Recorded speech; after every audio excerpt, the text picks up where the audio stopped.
Hello everyone, कैसे हैं आप सभी। आई होप आप सब अच्छे होंगे।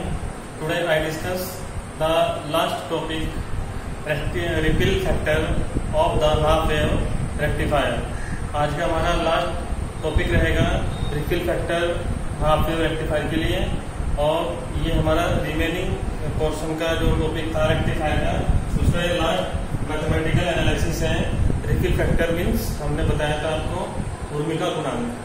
तो ripple factor of the half wave rectifier, इसको हम फाइंड करेंगे आज के टॉपिक में। और इससे पहले हमने आपको 3 टॉपिक कराए हुए हैं।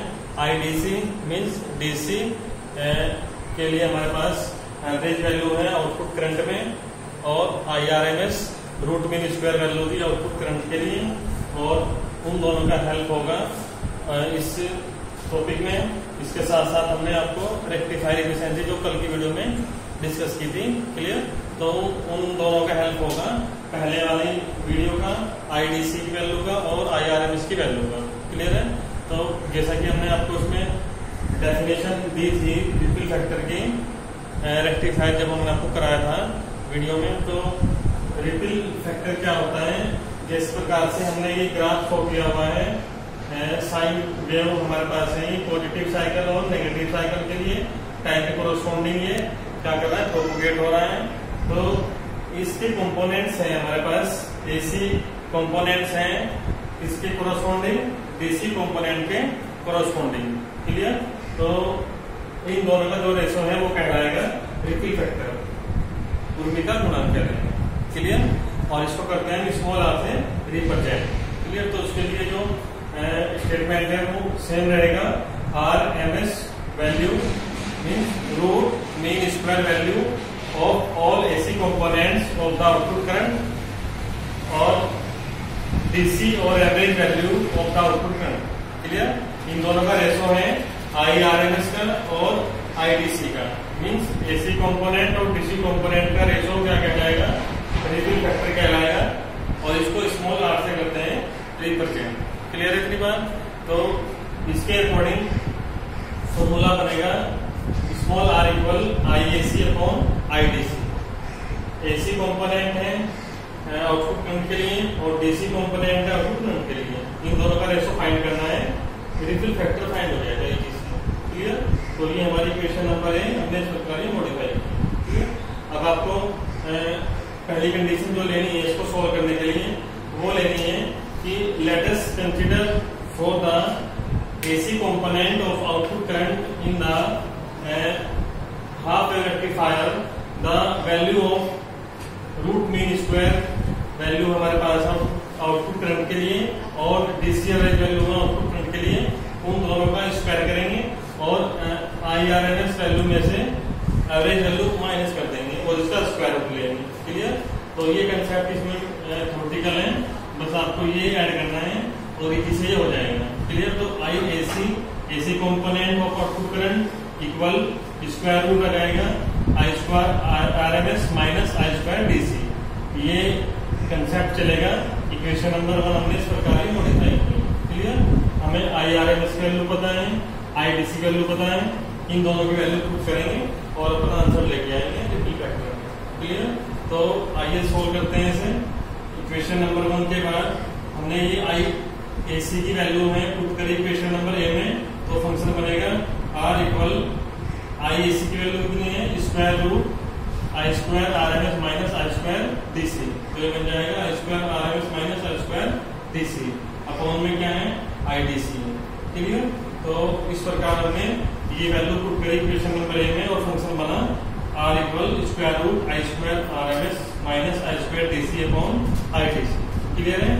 इक्वल अब हमने कंडीशन ली, हमें जो आईडीसी है ये रेशो में आईडीसी है, इसको रिमूव करना है। तो हमने क्या किया, आई स्क्वायर डीसी को 1 बनाया, और मीन्स हमने कॉमन लेंगे जिससे कि ये बाहर आके आईडीसी बन जाए, कैंसिल हो जाए, क्लियर। तो पहले फंक्शन में हमने आई स्क्वायर डीसी से मल्टीप्लाई किया और आई स्क्वायर डीसी से डिवाइड किया, क्लियर। तो फंक्शन बनेगा square root I square DC और I square RMS upon I square DC, clear. और यहाँ पे भी हमने ऐसे ही किया और ये बन जाएगा -1, क्लियर।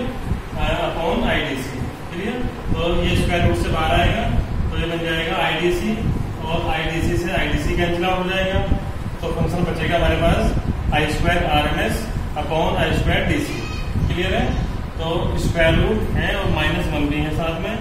अब लास्ट एक्सप्रेशन बचेगा, दोनों का स्क्वायर है तो हम दोनों को मैथमेटिकल कंसेप्ट से लिख सकते हैं square root I RMS upon I DC का होल स्क्वायर -1। क्लियर?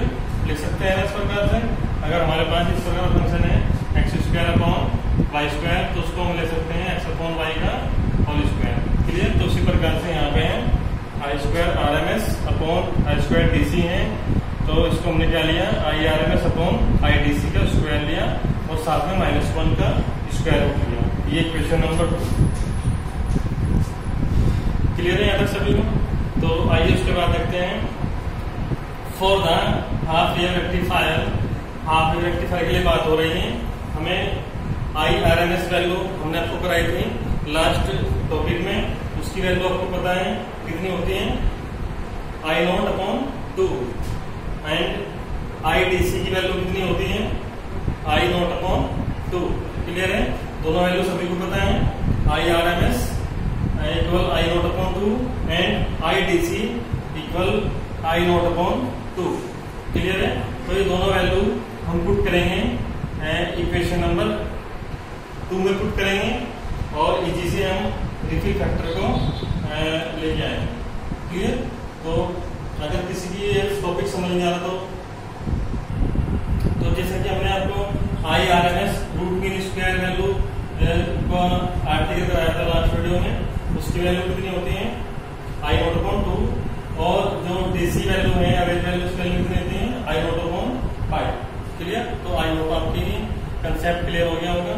तो आप इजी से इन दोनों की वैल्यू हम पुट करेंगे इस इक्वेशन नंबर 2 में और रिजल्ट लेके आएंगे। तो आइए देखते हैं small r equal square root, इसकी वैल्यू है I0 upon 2 upon I0 upon pi का स्क्वायर -1। क्लियर है? और इनका स्क्वायर रूट भी है, तो I0 से I0 कैंसिल आउट हो जाएगा और ये पाई अपॉन 2 का स्क्वायर हो जाएगा, कैरी कर जाएगा पाई ऊपर और 2 नीचे, स्क्वायर -1। क्लियर? और इसका स्क्वायर आ जाएगा स्क्वायर रूट। क्लियर?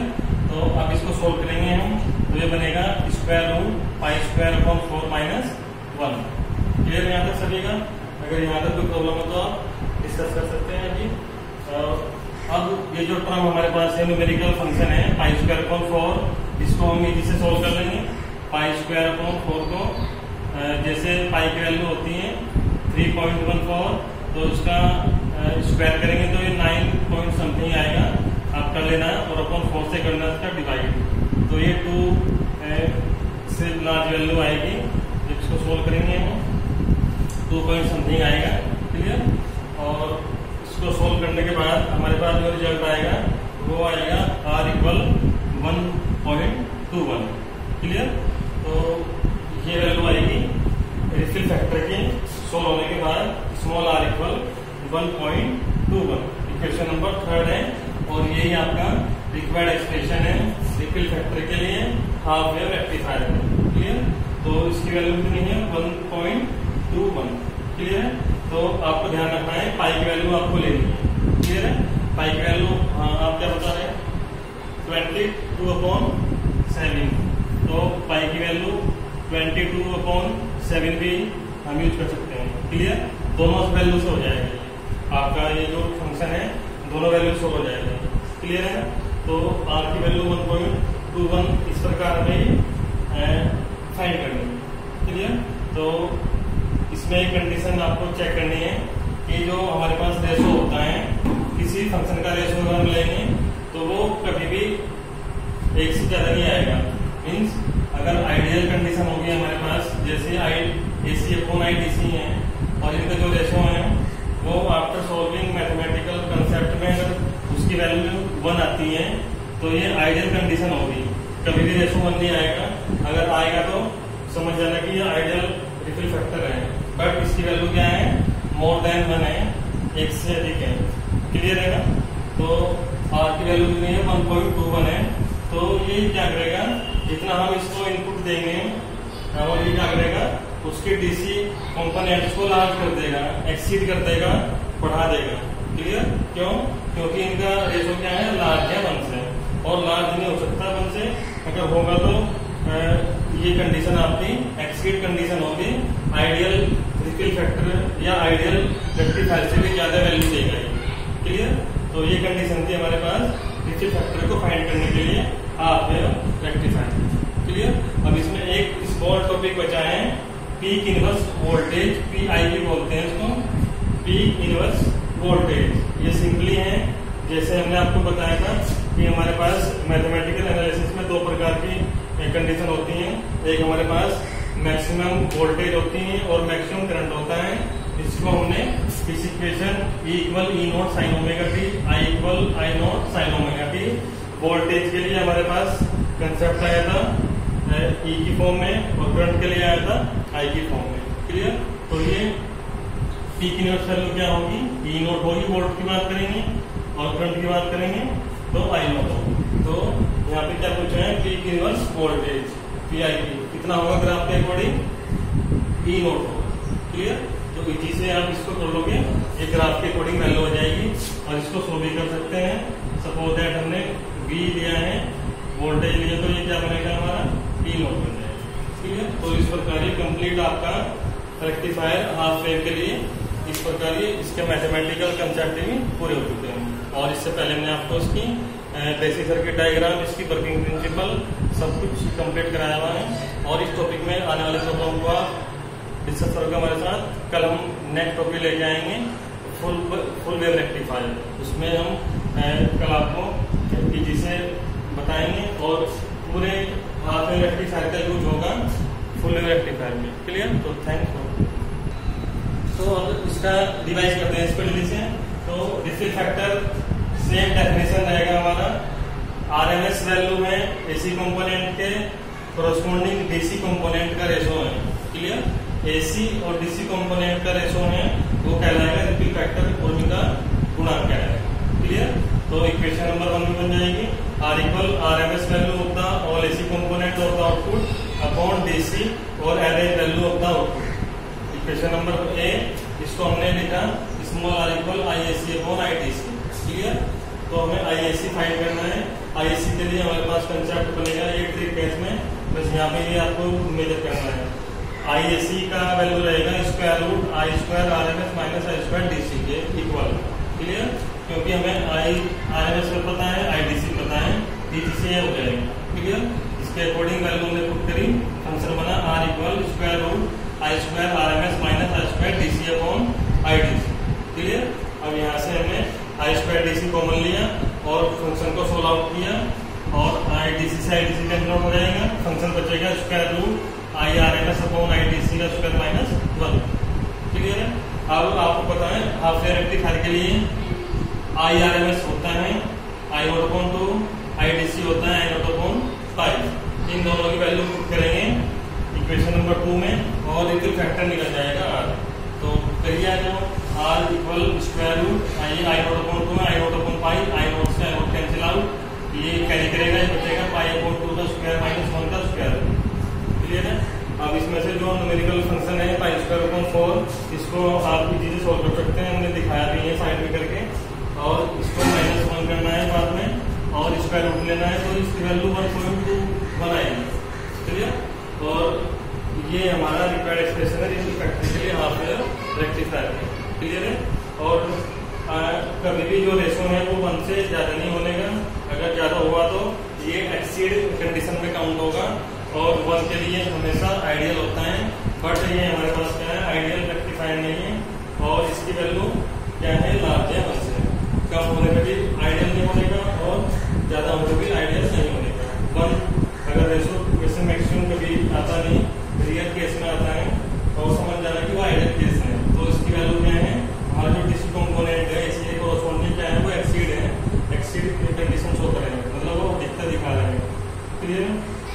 तो इस प्रकार रिपील फैक्टर आपका पूरा हो जाता है। अब पीक इनवर्स वोल्टेज में हमने वो बताया था आपको, जो वैल्यू होती है वोल्टेज की और करंट की, इसको हम मैक्सिमम वैल्यू मानते हैं। पीक मतलब छोटी शिखर या मैक्सिमम वैल्यू इसको बोलते हैं, क्लियर, मैक्सिमम वैल्यू भी इसको चाहिए, क्लियर, सी बोलते हैं आप या सीकर जो भी मीनिंग में आपको लेना है, तो इसकी वैल्यू क्या रहेगी